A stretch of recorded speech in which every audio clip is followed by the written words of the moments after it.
নমস্কার সদ্গুরু। আমি ঘুম না আসার রোগে আর উদ্বেগ আশঙ্কায় ভুগছি। কি করে ভালো ঘুমাতে পারি তা নিয়ে কিছু পরামর্শ দেবেন? এখানে প্রচুর এক্সপার্টরা আছেন। এমনকি তারা এখানে বসে বসেও ঘুমিয়ে পড়ছেন। আপনি তাদের কাছে পরামর্শ নিতে পারেন।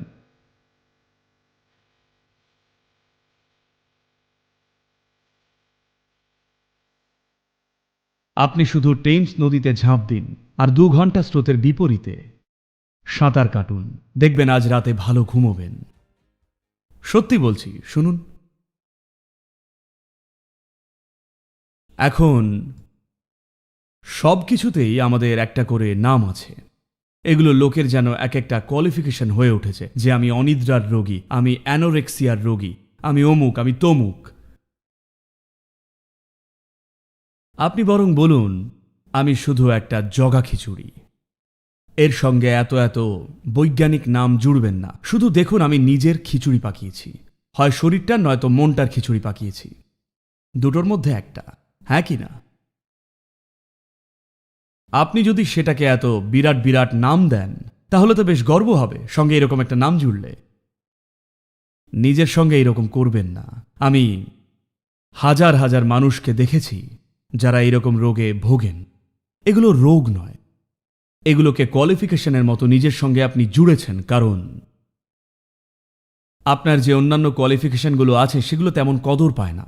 কথাটা এইভাবে বলার জন্য আমায় মাফ করবেন, কিন্তু আমি চাই আপনি জানুন এগুলো সব নিজেদেরই বানানো জিনিস।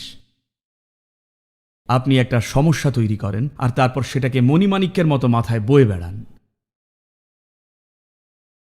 আপনি যদি নিজের মধ্যে একরকম ভারসাম্য নিয়ে আসেন, যদি নিজের জীবনকে একটা নির্দিষ্ট রকম সহজতার সাথে বাঁচেন, যখন শরীর ঘুমোতে চাইবে ঠিকই ঘুমোবে। ঘুম আসছে না বলে ঘুমোতেই হবে করে হাহাকার করার তো কিছুই নেই, এতে কোনো লাভও নেই।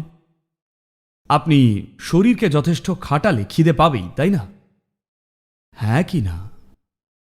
এখন খাওয়া একটা সমস্যা, ঘুমোনো একটা সমস্যা। দেখুন এইসব এখন বিশাল ব্যবসা হয়ে দাঁড়িয়েছে। ভালো করে দেখুন, আপনার সমস্যা থাকতেই হবে দেশের অর্থনীতিকে চালু রাখতে গেলে। সেই একটা অবদানই আপনি রাখছেন। এই ওষুধের ইন্ডাস্ট্রি, মেডিকেল ইন্ডাস্ট্রি, রোগ তৈরির ইন্ডাস্ট্রি বিরাট আকারে চলছে, কারণ প্রত্যেকেই এই সবকে এমনভাবে বয়ে বেড়াচ্ছেন যেন মাথায় তারা মুকুট পরে আছেন। আপনি নিজের সিস্টেমকে নির্দিষ্ট মাত্রায় সহজ অবস্থায় রাখুন, মন দিয়ে কাজ করার মাধ্যমে। আর কিছুই লাগে না, এর কোনো চিকিৎসা নেই। কয়েক বছর আগের একটা ঘটনা বলি। এখন আমরা নতুন নাম দিয়েছি, এখন এর নাম হয়েছে ঈশা রেজুভিনেশন সেন্টার। একসময় আমরা এটাকে যোগিক হসপিটাল নামে ডাকতাম। যখন এর নাম যোগিক হসপিটাল ছিল আর আমি নিজে সরাসরি ওতে যুক্ত হয়ে কাজ করতাম, সেই সময় আমেরিকা থেকে কয়েকজন ডাক্তার এসেছিলেন আর তারা এই যোগিক হসপিটাল দেখতে চেয়েছিলেন, কারণ তারা কেস হিস্ট্রি দেখেছিলেন যে কিভাবে লোকেরা এখানে সেরে উঠছেন। তারা এলেন আর আশ্রমে 3 দিন থাকার পর আশ্রমের লোকজন আমাকে খবর দিলেন, সদ্গুরু এই ডাক্তাররা খুব রেগে গেছেন, ওনারা চলে যাবেন বলছেন। আমি বললাম কি হয়েছে? তারা জিজ্ঞেস করছেন যোগিক হসপিটালটা কোথায়। ও, তখন আমি বুঝলাম কি হয়েছে। তখন তাদের সঙ্গে গিয়ে দেখা করলাম। তারা তো গোমড়া মুখে ফুঁসে উঠে বললেন, হসপিটালটা কোথায়? তো তখন আমি বললাম, আপনাদের ধারণায় হসপিটাল মানেই তো বিছানা থাকবে, তাতে রোগীরা শুয়ে থাকবে, 10 জন মিলে তাকে দেখবে। আমার হসপিটালের ধারণাটা এইরকম নয়। চলুন আপনাদের দেখাই বলে আমি তাদের বাগানে নিয়ে গেলাম, মাঠে নিয়ে গেলাম আর বললাম, দেখুন এনারা সবাই রোগী যারা নানান রকম রোগ নিয়ে এসেছেন। আমি তাদের সম্পূর্ণ সারিয়ে তুলছি। আর আপনি 10-15 দিনের মধ্যেই দেখবেন তারা পুরো ঠিক হয়ে যাবেন। আমরা তাদের কিছু প্র্যাকটিস দিয়েছি। তারা ভোর 4:30টায় ঘুম থেকে ওঠেন, 3 ঘন্টা সাধনা করেন আর তারপর 2 ঘন্টা কাজ করেন, তারপর একবেলা খান আর তারপর আবার কাজ করেন আর তারপর সন্ধে নাগাদ খিদের চোটে যাই দেওয়া হয় তাই খেয়ে নেন।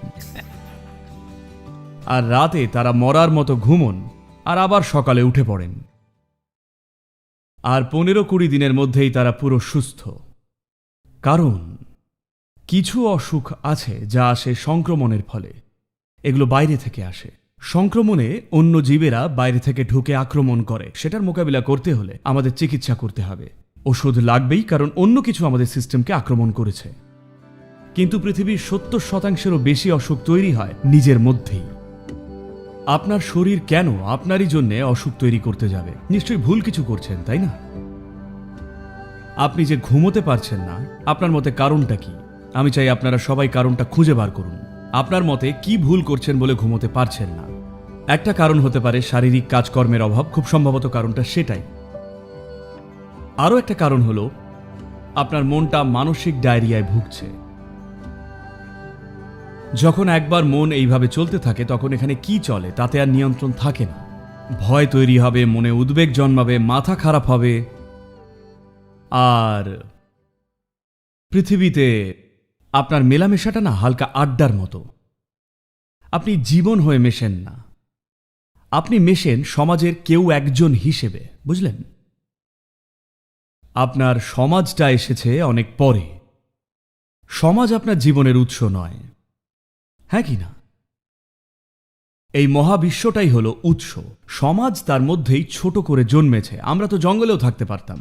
সেক্ষেত্রে যেহেতু জনে জনে সবার জন্য আলাদা করে সব চাহিদা জিনিসপত্র জোগাড় করা খুব কঠিন হয়ে পড়বে, তাই আমরা সিদ্ধান্ত নিলাম লন্ডনেই থাকব। এইটুকুই যা। সমাজ আপনার নির্দিষ্ট কিছু চাওয়ার একটা পরিণতি মাত্র। এটা না থাকলে আপনি মরে যাবেন এমনটা নয়। এই মুহূর্তে আপনার অবস্থা হলো সমাজে না থাকলে আপনি বাঁচবেনই না। তাই তো আপনি ঘুমোতে পারেন না, কারণ সবাই আপনার মধ্যে ঘুরে বেড়াচ্ছেন। আপনাকে শুধুই মনটাকে আবার এর শুরুর স্বাভাবিক অবস্থায় ফিরিয়ে আনতে হবে। সম্ভাবী মহামুদ্রা সেই দিশাতেই একটা সহজ প্রক্রিয়া। আপনার আরো শক্তিশালী ওষুধ লাগলে আমরা সেটাও দিতে পারি, তবে এটাই যথেষ্ট হবে। দেখবেন ভালোই ঘুম হবে। তবে আজকে আপনি কিন্তু হেঁটেই বাড়ি ফিরুন, সে যত দূরেই হোক, কেমন? শুধু বুটটা পরুন আর হাঁটুন। আরে তাহলে তো বাড়ি পৌঁছতে রাত 2টো বাজবে, তাতে কি? ঘুম কিন্তু ভালো হবেই। আরে কিছু তো একটা করুন। আপনি গোড়ার জিনিসগুলো ভুলভাল করবেন আর ওপরে ওপরে ঠিক করার চেষ্টা করবেন, এতে কাজ হবে না। এক কাজ করুন, লোকাল ফুটবল টিমে যোগ দিন, দেখবেন ভালো ঘুমোবেন।